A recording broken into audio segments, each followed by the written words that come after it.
research.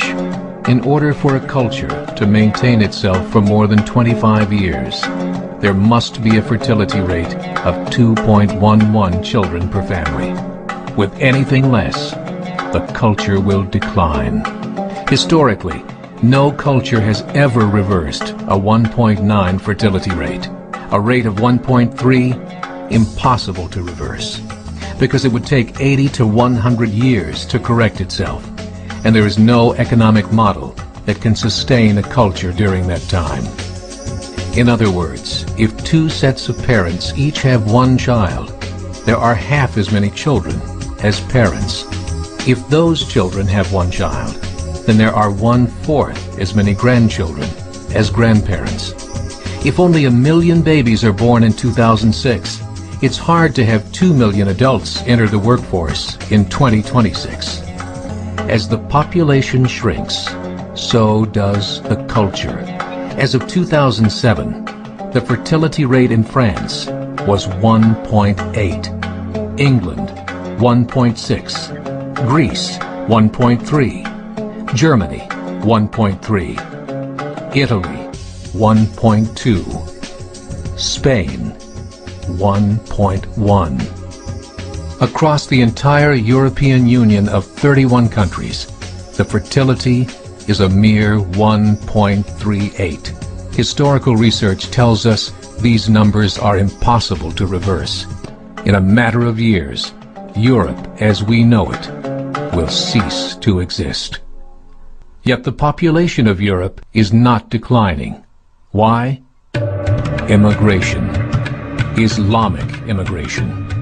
Of all population growth in Europe since 1990, 90% has been Islamic immigration. France, 1.8 children per family. Muslims, 8.1. In southern France, traditionally one of the most populated church regions in the world, there are now more mosques than churches. 30% of children ages 20 and younger are Islamic. In the larger cities such as Nice, Marseille, and Paris, that number has grown to 45%.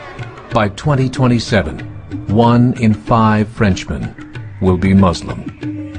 In just 39 years, France will be an Islamic republic.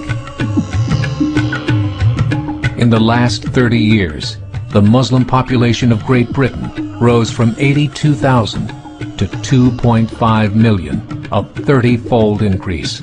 There are over 1,000 mosques, many of them former churches.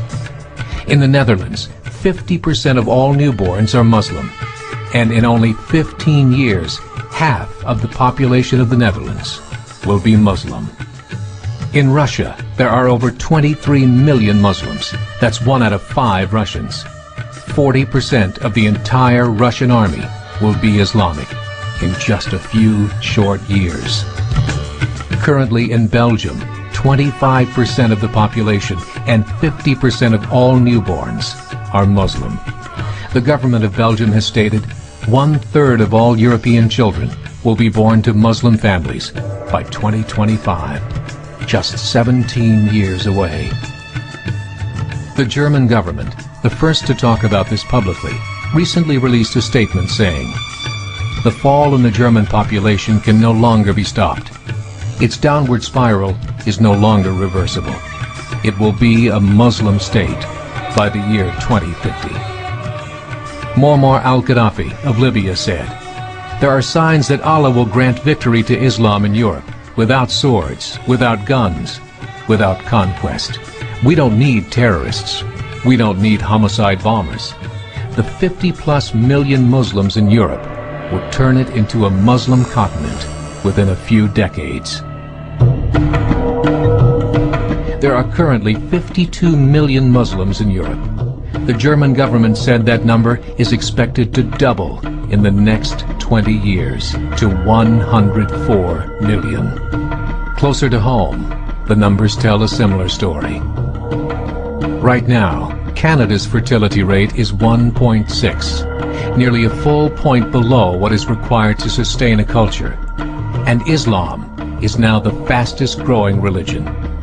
Between 2001 and 2006, Canada's population increased by 1.6 million, 1.2 of those immigration. In the United States, the current fertility rate of American citizens is 1.6. With the influx of the Latino nations, the rate increases to 2.11, the bare minimum required to sustain a culture. In 1970, there were 100,000 Muslims in America. Today, there are over 9 million. The world is changing. It's time to wake up. 3 years ago, a meeting of 24 Islamic organizations was held in Chicago. The transcripts of that meeting showed in detail their plans to evangelize America through journalism, politics, education, and more. They said, we must prepare ourselves for the reality that in 30 years, there will be 50 million Muslims living in America. The world that we live in is not the world in which our children and grandchildren will live. The Catholic Church recently reported that Islam has just surpassed their membership numbers. Some studies show that at Islam's current rate of growth, in 5 to 7 years, it will be the dominant religion of the world. As believers, we call upon you to join the effort to share the gospel message with the changing world. This is a call to action.